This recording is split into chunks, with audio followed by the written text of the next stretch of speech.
Hello and welcome back to Cudbuds with Scott of Grogpod.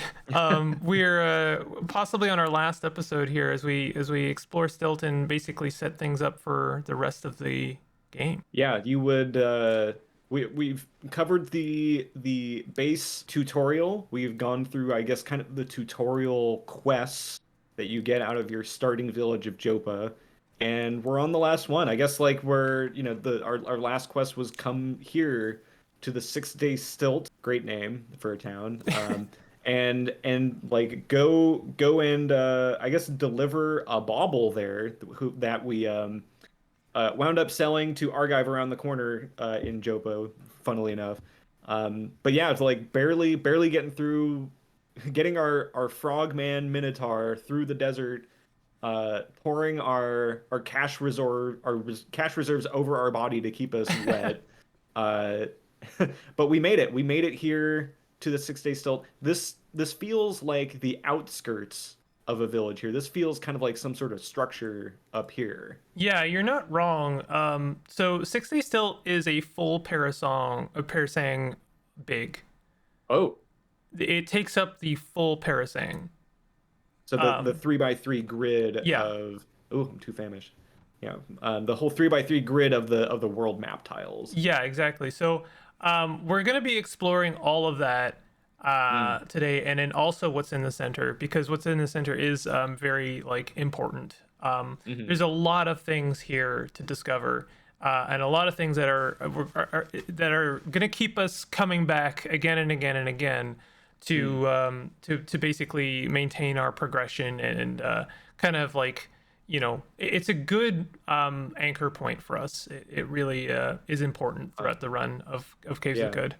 I always thought that like Jopa being your starting village was almost like your starting town for like Diablo style games that you're always coming back to. That's where all the important NPCs are. But that I'm guessing that's not the case. Like there's something in every village that you're coming back to for something specific, maybe. Yeah, I mean, I actually stopped coming back to Jopa after I finished Argive's quest. Mm. And because there's a specific reason for that. Like once you get to Gritgate, in a way that becomes your starting town. In a way Uh, that really is the beginning of the campaign. uh-huh. Is getting to Gritgate. Like, and it's funny. You get a little bit of extra, I don't know, personal story with the tutorial because you know where you come from. You actually Hmm. literally saw your home. But you are an outsider. You're always an outsider to Jopa, Yeah. and you're just like kind of nomading through, and just happen to get wrapped up in this quest line. Hmm. But yeah, no, Gritgate is more what you're describing of like the place you keep coming back to. Six Day Yeah. Stilt is a good peripheral or periphery kind of town that you come back to a lot for buying and selling and doing other things. Yeah. So when we did the tutorial, we picked our character as a mutated human. 6 Day Still, there's a lot of mechanimist people around here. Mechanimist, is that a faction that's more closely aligned to like the cybernetic Truekin class that we could have picked? No, everyone's a convert. Oh. Everyone is a potential convert for Mechanimist. They are chill to everyone. The Hmm. one you're thinking of, honestly, is the Putis Templar. They're the ones who Right. are actually chill with Truekin, because their whole thing is like true-blooded eaters. Like there's a whole bunch of lore that has to do with the eaters, and the Putis Templar are all about the eaters and all about maintaining a like a bloodline, and that's why they kind of suck. But when you start Hmm. as a Truekin, you start on neutral ground with Putis Templar, and they are actually like very convenient traders. They have very good stuff to sell, and they're worthy faction to break bread with, but they also just kind of suck from a ethical standpoint because they're like, Truekin, you're cool, everyone else in the fire, so. Does that make mutated humans the good guys and Truekin the bad guys in a sense? No, I wouldn't. I wouldn't go that far. I have a Mm. icky feeling now when it comes to Truekin because, like the Cud community is weirdly divided into like, oh, mutants are the scum of the earth, but I'm like, nah, that's weird. Stop that. Yeah. A little too much into the role play there. Yeah, I like Truekin runs, but they're not nemesis to mutants at all. Like Yeah. when you play a Truekin, you are still breaking bread with the Barathramites. They're all mutants, so Mm. everyone's a mutant in Cud. Like I really do feel like one of the most important themes of Cud is that change is good. Embrace mutation, embrace different, embrace being a force of change, and that's why the Putis Templar are the enemy, because they are resisting change. They're resisting history and like this kind of very broken belief of like keep everything as it was. And Yeah. I think that's where Caves of Cud becomes like really deep in its politics. An evergreen statement for many things. So we got a campfire here. Yeah, someone's sitting on it. That's strange. I think you Yeah, accidentally this. swapped them into that. Oh, I see. Yeah, there we go. Now Yeah. I'm on fire. Now, well, yeah. If you stay there long enough, you can actually see your temperature rising. It's 168 yeah. right now. If you wait a couple turns off the fire, like if you waited on that fire long enough, you would. Oh. Yeah, there you go. You're on fire now. You'll actually want to wait a couple turns, and then you'll see in the log, you beat at the flames with your hands. Good. Actually, it's really good to know that for the future. If you are ever set on fire, if you just wait, then that's your character is automatically trying to put out the flames. Stop, drop, and roll. Yeah. But would that happen if we stopped on a torch sconce, or is that just campfires? I'm not sure. I actually don't know. Try waiting on that. No. It doesn't seem. Yeah. The flame is too small. All right. So we probably want to eat something here. Yeah. I mean, I don't generally eat at the 6 Day Stilt because I'm doing so much and there's nothing there to hurt you really. That's a good point. I will eventually become famished again and just like ignore it. Yeah, because eating is basically just resetting your combat specific debuffs. But yeah, if we're not fighting anyone here, it doesn't really matter that much. So okay, so there's a bunch of NPCs here. Did you check out? There was a Reshef statue in that little hut to your southwest. I just want to make sure that you did. One of the best first things you can do is just make sure you have that lore. I think you already did. I think so. I think I got a quest site for it. No, it's just Umish. But maybe it was. There's no quest site for Reshef. I don't think so. Journal. So it might have just been an extra Sultan history, maybe. Yeah, historic sites are exclusive really to the other Sultans. There's no historic site for Reshef. Yeah. Interesting distinction, actually.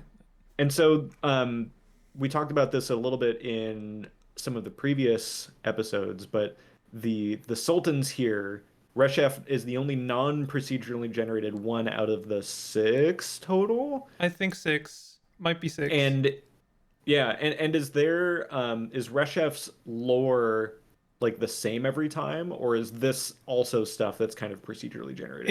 It's the same every time, and you can collect the entire chronology of Reshef. It's deeply important to the events of Cud and of the campaign. And actually, it's one of those things. I mean, when I'm playing with Narf is resolute in not spoiling Reshef lore because it is basically the plot of Cud in a lot of ways. Oh. Interesting.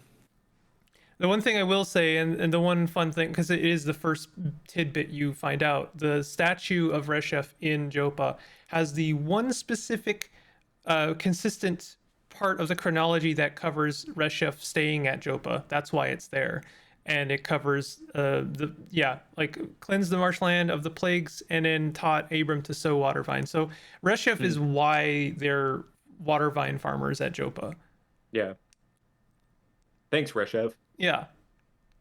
Heck yeah. But so there's a reason there's a statue here. We're gonna talk to the person hanging out the front of this hut, and it's the first thing we're gonna do here, just to know. I'll talk a little bit about the metagamey strategies of this, but for now, let's just go ahead and talk to Zazapur there. Peace and health in the light of the star, pilgrim. Brood with me on the life of Reshef, if you are willing. Yeah, I am, sure. Let's share some secrets here. So, you are going to be sharing with Zazapur, and I don't know how to pronounce that. That's just how I've always done it. You're going to be sharing any basically new lore for Reshef Mm. to Zazapur, and Hmm. in exchange, you're going to be getting XP. Oh. The more lore you give him, the higher the milestone rewards of XP you get. Hmm. So like, we'll do this one at a time. Select one of those and then hit accept. You'll get a dot, yeah, a little checkbox, and then you'll hit delete to accept that. Sure. So 250. Okay. 250 XP, which is Uh-huh. whatever, right? But then you give him that second one. Now you get Whoa. 500. Huh. So the next one you'll get a little bit more. I think it might even jump to like something like 2,000 or maybe just 1,000. I think it does Hmm. kind of just double every time. And then eventually, I think maybe one of the final rewards is something like 30,000 or even more than that.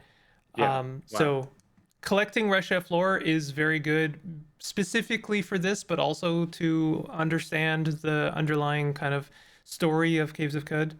Hmm. And this is not the only thing like this at Six Day Stilt. Um, This is just the one NPC that we've talked to. yeah. Everyone else is basically a Mechanimist pilgrim. They're all here for the church, and we're gonna check out the church. Yeah. That's Gloria the thing in Shekinah. the center up Yeah, here. so we're gonna go through that entryway, and don't worry about the guards. They're not really guards. They're really coralers. I guess they are guards, but they're here in case you punch someone. They'll come Ah, and mess you up. yeah. They look pretty beefy. They have the same tile as I think one of the starting classes that you can pick that is supposed to be relatively robust. Yeah. Um, I I mean, I think you can start it and make a character that is almost mechanimist. Hmm. Might be wrong about that. There's things about the mechanimists. It's quite a important faction. It's tied into one of the mid game quests. So we're gonna go right up in there, and we get a different theme here. Actually, Oh, I'm not hearing the music right now, but um one thing you can do if I know a lot of people find the Salt Desert music to be quite abrasive because of the automaton. So hmm. if you visit the church as soon as you get to 6 Day Still, it'll switch it to the church theme, which is really kind of nice. And then Yeah, you can keep it like that while you explore the stilt. it's gone from a very kind of wild tribal theme to a very kind of um, somber, moody, like church tone. Yeah, exactly, kind of like what you're saying here. So that there is the well. That is the thing that. Well, that's a marble This dais. guy. Yeah, that's the sacred well. Post edification glamour. It is the thing that the Mechanivist convert from Jopa wanted you to throw his trinket down. Uh-huh. And in What fact, happens? What happens when I jump down there? I don't think you can. Hmm. I don't think you can. There was a fun submission to one of the Cud jams that had a whole quest regarding that, which was cool. And we do want to look at the priest. The priest is actually interesting. Hated by Hmm. antelopes. Okay, that's not bad. We don't mind losing a little bit of antelope lore. It kind of sucks, but the loved by Mechanimus is probably, that's the part that matters. So we can Yeah. go and break bread with our priest, with the Pope, basically. Begin water ritual. Yeah, And if I remember right, water ritual is like the I would like to ally with your faction, please. yeah. So you get 100 Mechanimus rep, and you're gonna lose some antelope rep, which sucks. But I No. think you're total. I think you'll be okay, and then you can share a few secrets with them, Mm. which you will want to do, and I'll get into why in a second. Well, I guess I will and I won't. Mechanimus rep is one of those things you're gonna want to raise in almost every single playthrough of Cud. Hmm. It basically don't ask for a secret because it won't be worth it, and then you lose 50 rep. Yeah. There is a quest, I won't spoil, but it is made like several times easier if you are on good terms with Mechanimists. But I'll just let you know, if you want to go into your factions screen and then check out your Mechanimists reputation. Yeah, there it is. You just scrolled. There it is. So the important thing here is you aren't welcome in their holy places. This church seems like a pretty holy place so Yeah, far. I know. I understand that that seems like a contradiction, but I think that this church is specific in that it is kind of welcome to all.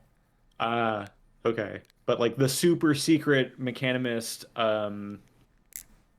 church place out in the middle of the desert that's heavily guarded because they have some super artifact there. Exactly. The bouncers are gonna block the door and say, "Nope, you're gonna need some more rep first." Yeah, and spoilers, you're gonna want to go there for specifically that artifact and interact Hmm. with it. So you'll want to be on good terms with them, such that you are welcome in their holy place.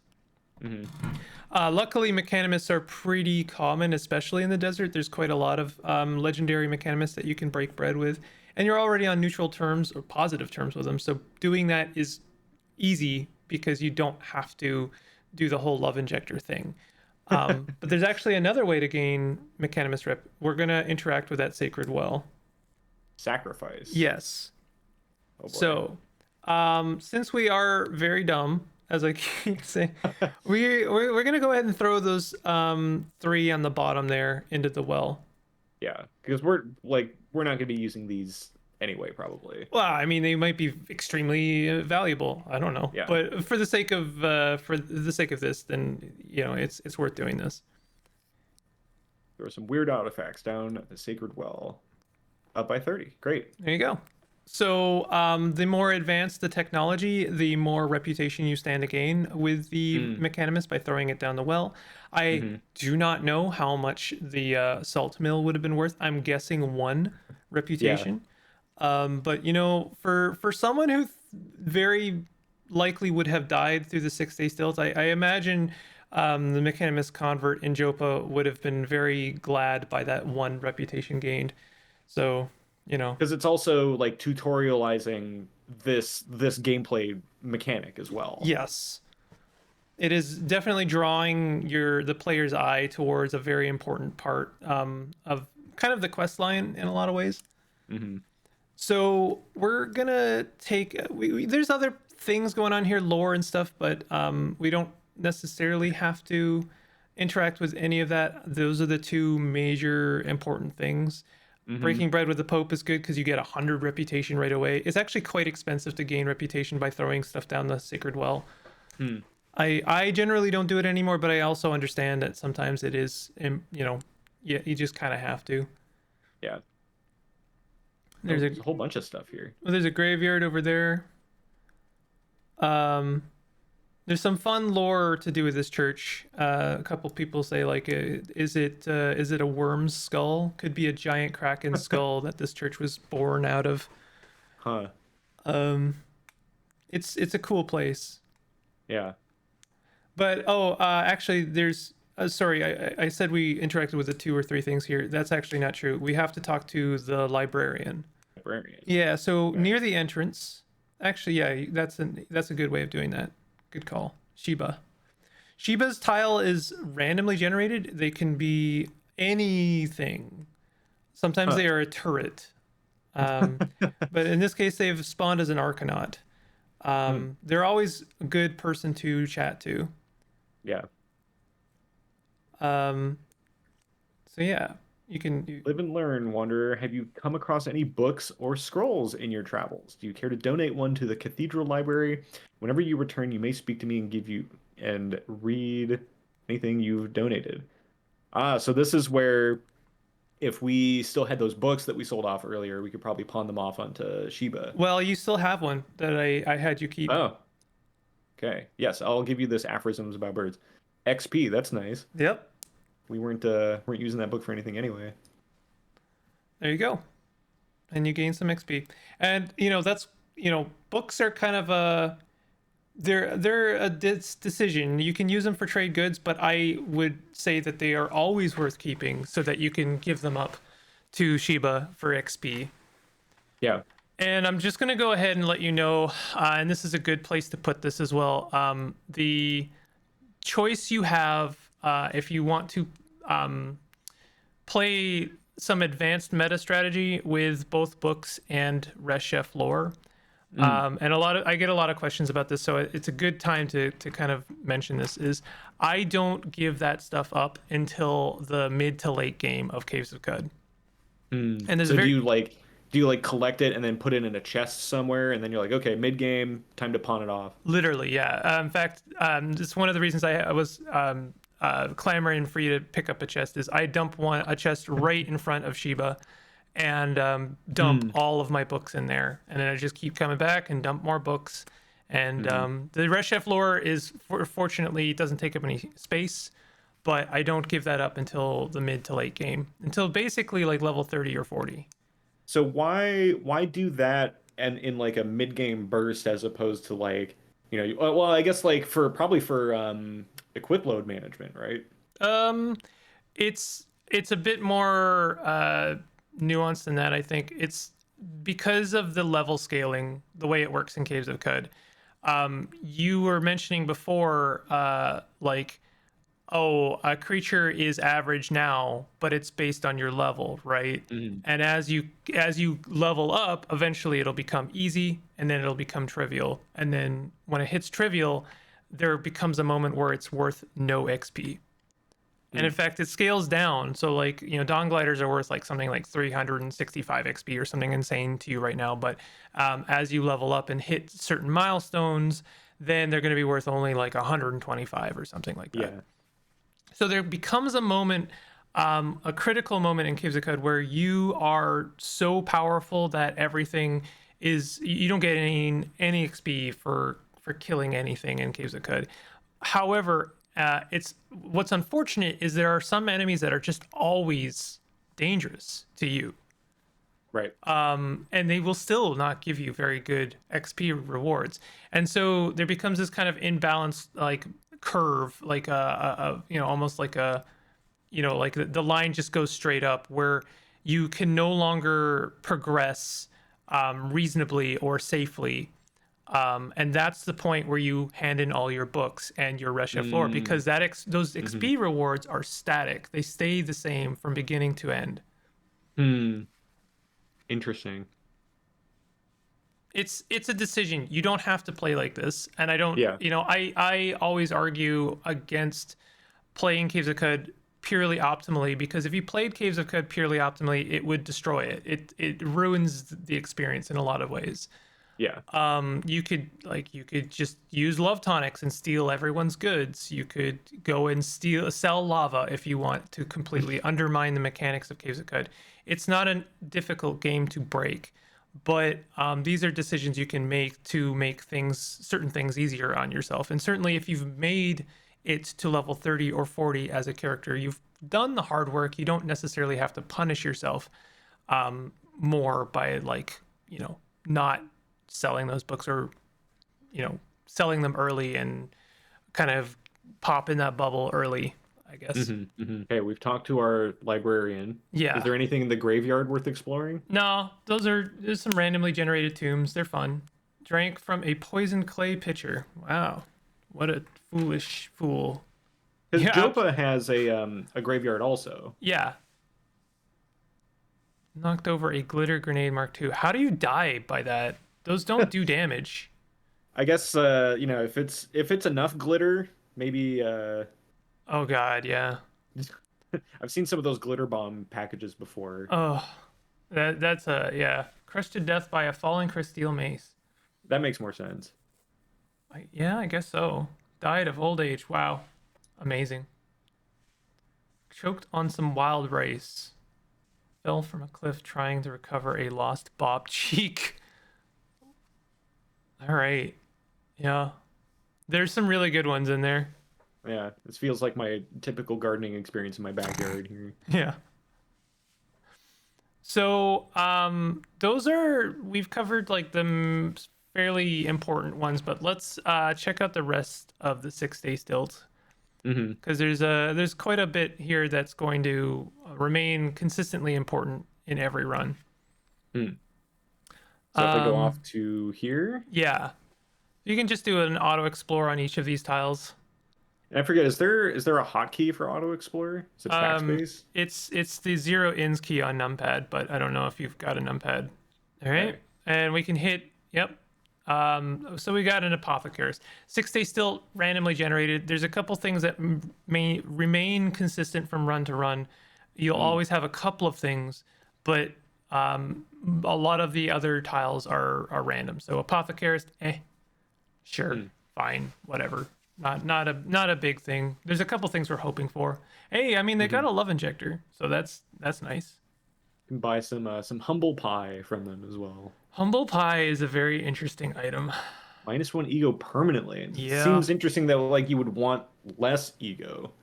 There's a very specific reason for that. I don't think that anyone really would recommend using it from a utility perspective, but there are moments that if you've, like, for instance, gained so much glimmer that it's kind of untenable for you, you could eat some ego pie to balance things out a bit. I don't think anyone would do that, though. Yeah. Most people are looking to fly to the sun, when it comes to glimmer. Okay, so we got a basic merchant here. We got apple farmer, crab farmer, gunsmith. Seems interesting. Yeah, I wish it was. Gunsmith, unfortunately, the shopkeepers that sell stuff you'd think were really interesting, like armor smith, gunsmith, they kind of have very bare bones stuff. So should we keep exploring some Yeah. adjacent? You're gonna want to follow basically that. There's a little kind of a salt and pepper road you might notice that this goes thing around here. the entire stilt. Yeah. Okay, we've got an ichor, or actually, I think that was a chef. That was good. Another apothecarist. I think that was a hookah shop. So we got a grenadier again. Like maybe there's a couple things we could buy from them, but mostly it's the weird stuff. The weird thing about the stilt is the thing you wouldn't think is really important are the important things. So like chef, amazing. We love a chef. Let's go shake them violently and see what they've got. You're gonna have to wake them up. Wake up. Gently shake. And then what do they got? So they've got strange tubes. We love to see it. Fermented yonder cane is an interesting one that gives you teleport or improves your teleport, for instance. Oh. Cured dawn glider tail if we wanted to cook with that and improve our fire-based effects. Do they have any mushrooms? Mushrooms are a big one. No, it doesn't seem like they have any mushrooms. Weh. Oh, congealed skulk. That's a good one. Yeah, no. Congealed skulk. Near the bottom. It's congealed is in white, unfortunately, and then Oh, this thing here. yeah. So that's actually what you get from preserving skulk tonics. Kind of what that looks like. That's a really, really good one. Like I say, almost all of the tonics are really valuable for cooking with. And then you have some stuff there that is kind of what you get from butchering certain creatures. So like tart beards are kind of dragons that breathe corrosive gas. Concentrated tart beards are what you get from like advanced, like the elder tart beards, basically. And they're more powerful. Yeah. Corrosive gas breathing effects. Null beard, same thing, except those are the dragons that breathe nullifying gas, which is specifically dangerous against mental mutants. So adds powerful corrosive gas breathing effects to cooked meals. Yes. I put this into a meal, eat it at a campsite. Does Yeah. this give me like a limited number of uses of breathing corrosive gas? It gives you for as long as you are sustained, like basically metabolizing that meal, it gives you a breath attack that works as if you had the mutant breath attack. And so it comes with a cooldown, which is based on your willpower. And yeah, it's it is a permanent ability so long as you are metabolizing that meal. Yeah. And if you had the carbide chef skill, then you could save that recipe. So like say you go, because like every ingredient has a few different effects that they can offer a meal, right? So in addition to possibly giving you the breathe concentrated whatever gas effect, it could also give you a weird trigger effect that's like whenever you breathe in toxic gas, do whatever the other ingredient is doing. That's if you combined like two ingredients, but if you only Yeah. put in the one, then it might just give you the breath attack, and that's probably what it would do. Yeah. You Definitely not can, something you see in every your run of the mill RPG game. yeah, like I was saying, like you were mentioning, like it's sort of like eating some food before you go into a boss in Elden Ring. I'm like, yeah, like I really do think of like the crazy kind of dragon attack spells you can get by like sacrificing the hearts. Like those are the kind of things you can expect from cooking with. Like they give you whole new attacks and utility and all kinds of good stuff. Yeah. All right, so we're just making the rounds. Sure. Yeah, Good morning. See that road a little better here. that's a good idea.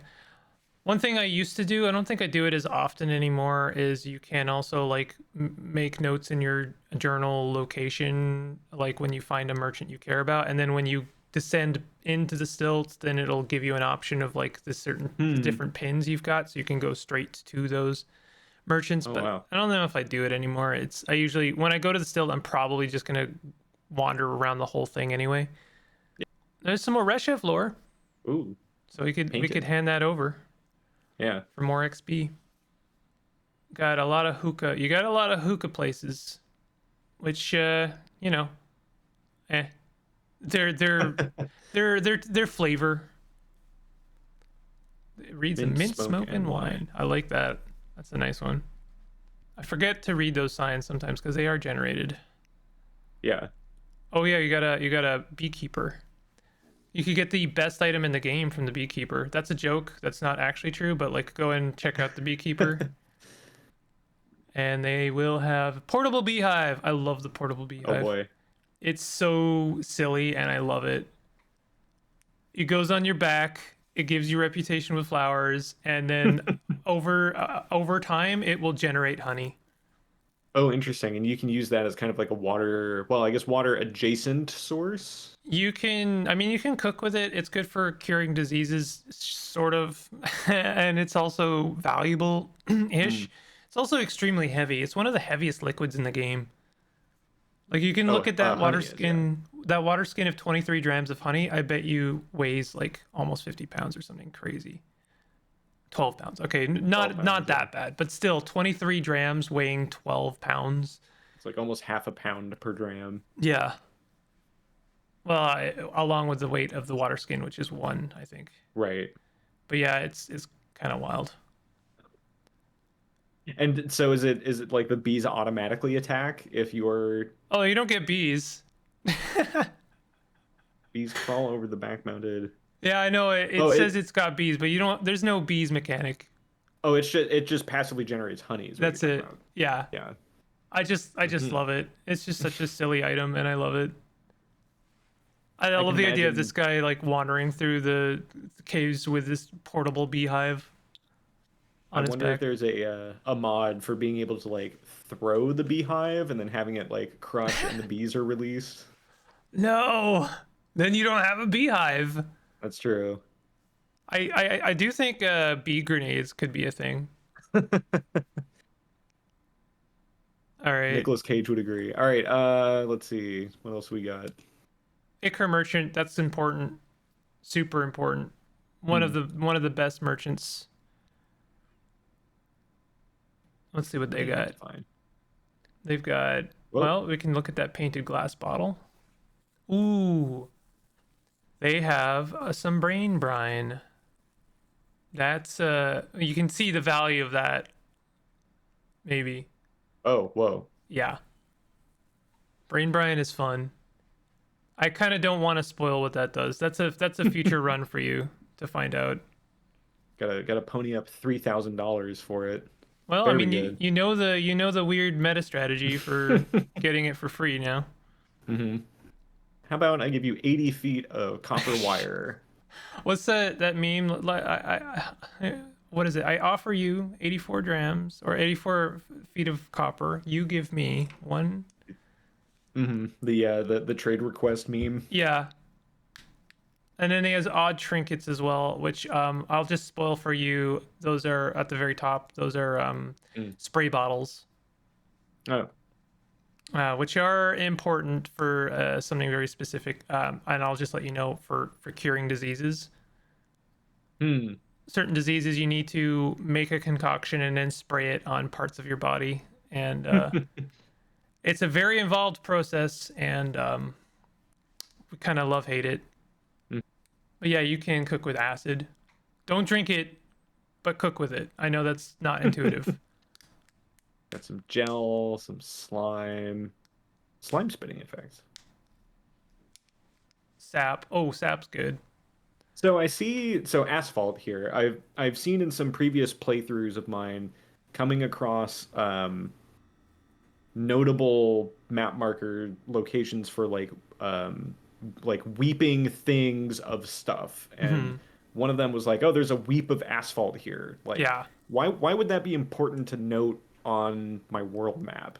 Um, it's I don't really know, but basically, I think it's just a generic mechanic of code that you note all weeps into your journal because there might be one that generates lava, there might be one Mm. that generates water, fresh water. There might be one that generates like brain. Actually, I don't know if there's a brain brine weep. That might be insanely powerful. I think it's probably not the case, but Hmm. there's some really good ones, and so your character makes note of them because it might be good to in the future to go and collect some of that. Oil is Hmm. a very good example. Oil is actually one of those things I go out of my way to collect because if you want to break bread with robots, for instance, you need to make the water ritual with oil instead of water. Hmm.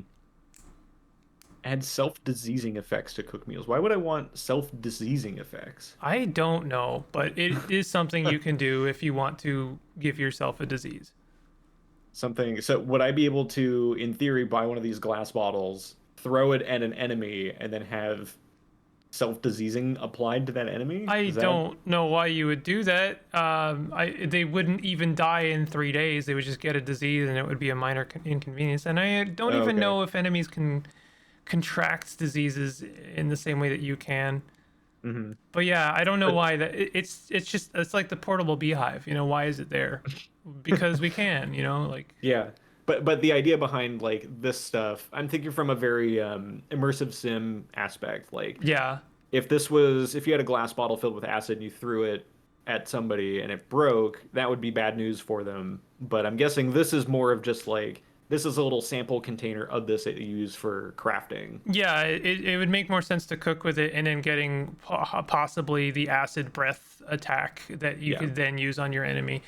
Still kind of immersive sim vibes, but not as a straight line as you would expect. That's the Hmm. magic of code. There's always like two extra curves you can throw in there. Files are good, by the way, for collecting stuff that is normally going to eat through a water skin. Like you can't collect lava in a water skin. That would make sense. You can only collect it in a file, and it also well, it's no longer true. You used to be able to contain neutron flux in there, but I think you need something even more special than a file for neutron flux. Could you collect lava in a glass bottle? I don't think so. Huh. Well, lava is such a game breaking thing because it's one of the most valuable goods in the game. Hmm. Well, not really. Like I don't think it's worth as much as brain brine, for instance, but like a glass bottle of lava would be worth over 1,000 drams of water. Whoa. It's extremely valuable, and so in order to balance that a little bit, files are like the only thing that can contain them because they can only contain 1 dram of Hmm. liquid. So yeah, Ickers are very good. They'll have other stuff too. We've kind of only scratched the surface Hmm. with Ickers. And what else we got? More hookahs. Too many hookahs. You can't have too many, Ooh, we got a bookbinder. This is good. but please do it elsewhere. I fear spills. Understandable. So yeah, you can buy books from a bookbinder. This makes sense. Mm-hmm. I know it looks prohibitively expensive, but like when you get to the mid to late game, water becomes or money really becomes less of a problem. Mm-hmm. And so exchanging money for XP becomes the thing you can do. Would it be good to sell books to this guy? You can sell books to anyone, and there's Okay. no shopkeep will give you a better price for an item. It's mostly based on faction. Like I was saying, like if you made got reputation with like the Merchants Guild and then went and sold to a legendary bookbinder, you might get a better price. But like what they sell has no correlation to how much they will give you. Hmm. But yeah, bookbinders will also have very rare things called Schrodinger pages, which let you entangle yourself into a faction's history. Whoa. I know this sounds very like weird and advanced, but it's really like kind of cut and dry. I know that's it doesn't make any sense at all, but it'll basically like tell you a faction, and then when you use it, you gain reputation with that faction. Right. Interesting, because it's like you're like weaving yourself, I guess, time travel through like through the faction's history and lore, maybe? Yeah, exactly. Huh.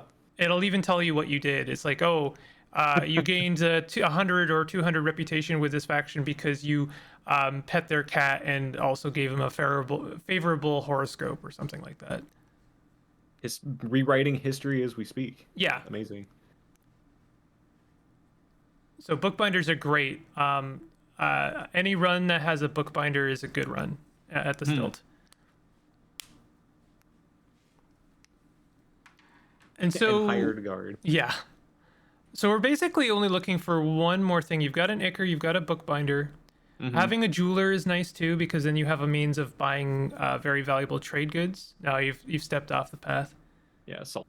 All right, so we're still in the Stilt grounds. Let's see. I don't remember like where in the 3x3 grid I am. We're in the Maybe, top like, right corner. You can see the road is curving south.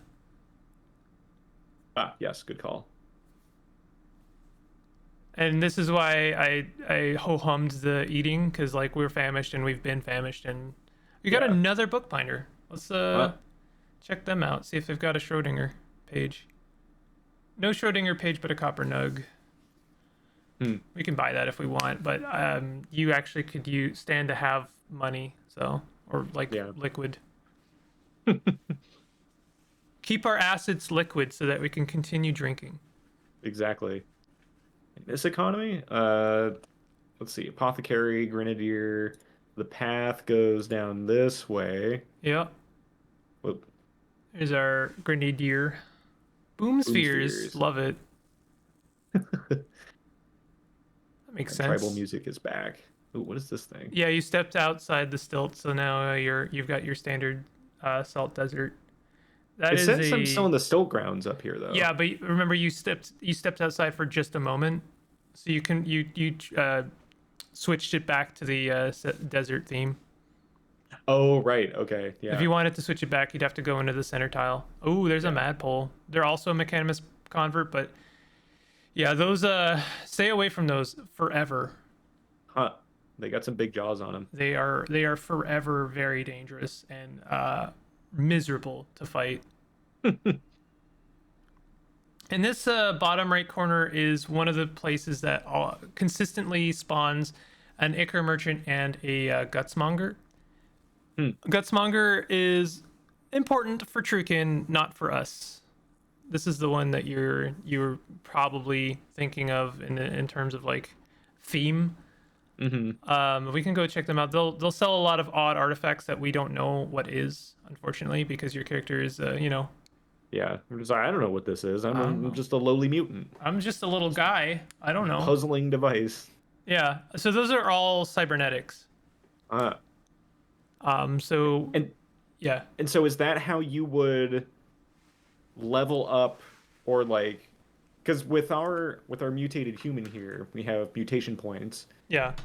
Cybernetics, I'm guessing we don't have this same kind of upgrade path. No, it works very, very differently. Yeah. Trukin are a completely different playstyle in terms of like we progress normally as a Trukin. We still gain attribute points. We actually gain Hmm. more attribute points than mutants.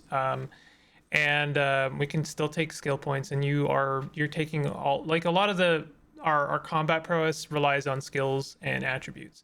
But Yeah. Trukin, instead of mutations, get the added benefit of this fun gotcha, basically, of like, oh, you find cybernetic becoming nooks, which will hold a couple cybernetics, and maybe you get lucky. But then they also have to increase their cybernetics license.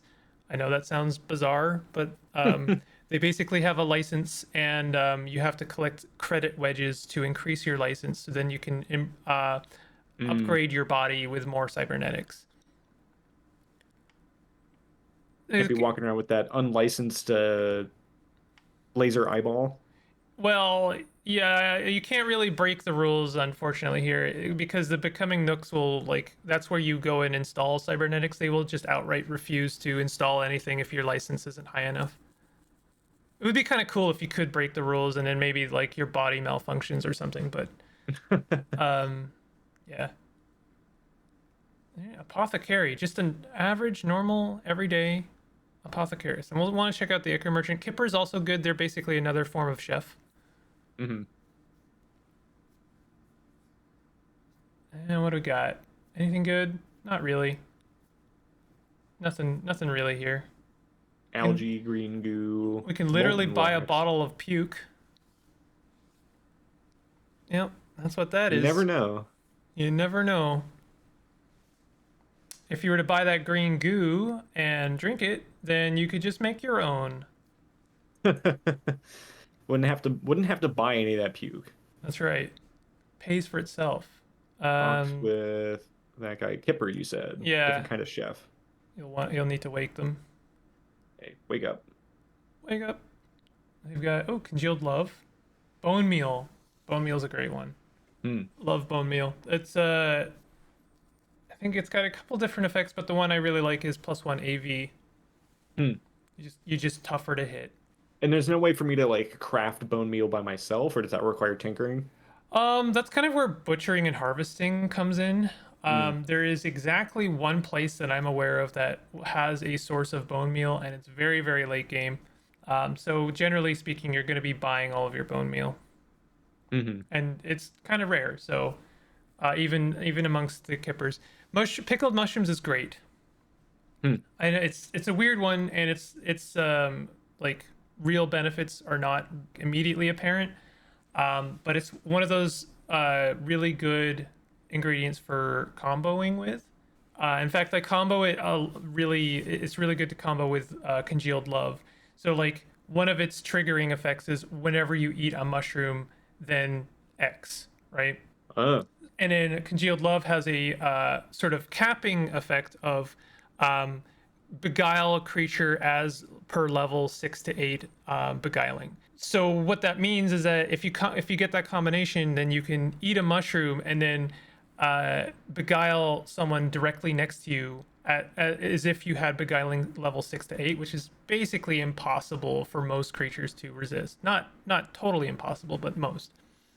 Uh. And then you can use that to cheese the stilts if you want.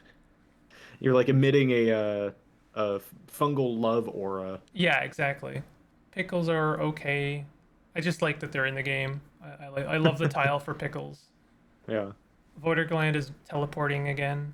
Hmm. Spine fruit jam is actually really good, but if you want free spine fruit jam and you just get harvestry, there's a lot of spine fruit at the stilt Hmm. specifically, and you can just harvest all of it and you'll get a ton of spine fruit jam for free. And then would I be able to sell that back to this person? Yeah, it's actually really quite a very good trade good. Hmm. We have one more place to check out, which is the bottom left corner, and then we're kind of done with the stilt. Yeah, I'm just gonna go back into the Yeah, temple good here to call. reset the music. Good call.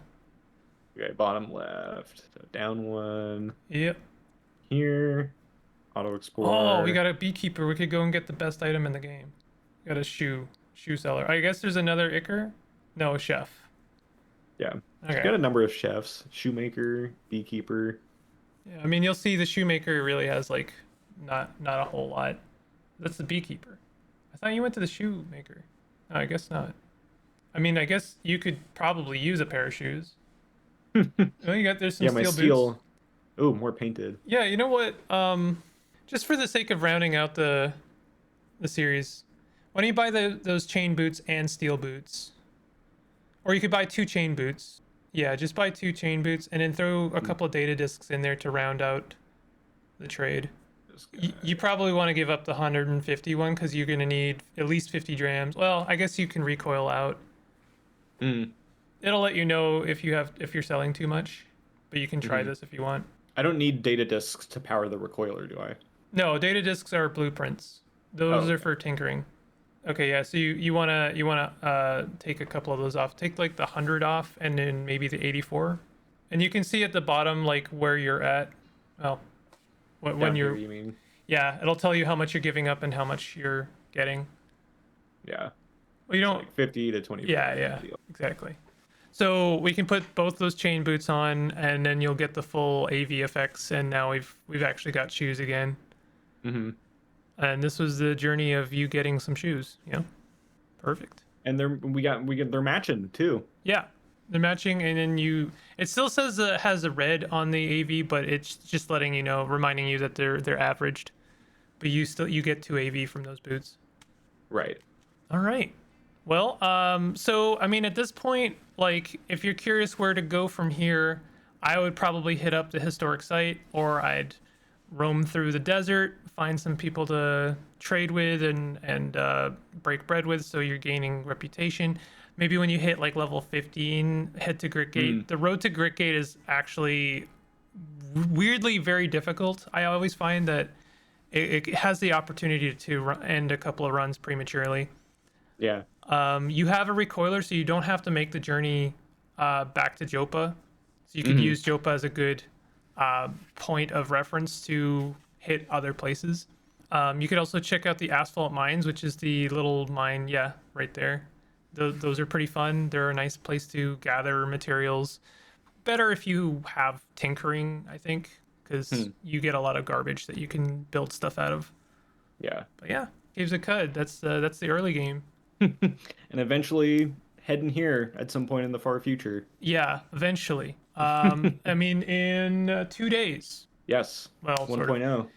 Yeah, I mean, like, there's a lot of campaign between you and actually for realsies going to the Spindle. It's a long game, actually.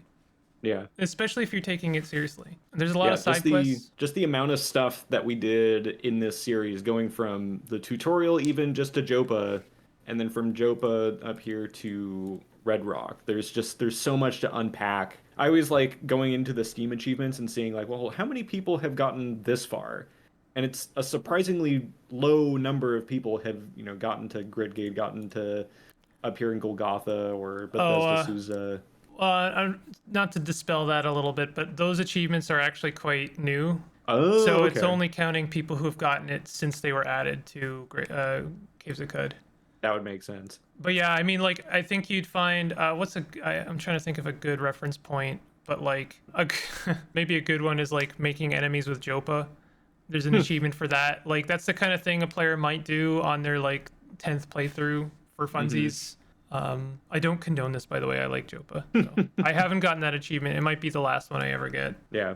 There is a lot to unpack in Caves of Cud. I mean, like, I've been a little bit spoilery for guiding this series, but I do think that there are going to be those who don't necessarily want to go through the discovery process for a lot of these, I would consider kind of mainstay mechanics. But you could, and I mean, I did, and I enjoyed that for the most part. There was definitely some growing pains, but yeah, and we didn't even really talk about like this other third of the map, even just like this whole stuff right here just feels like a whole game in and of itself, and then you have a whole other game in and of itself over here. Yep.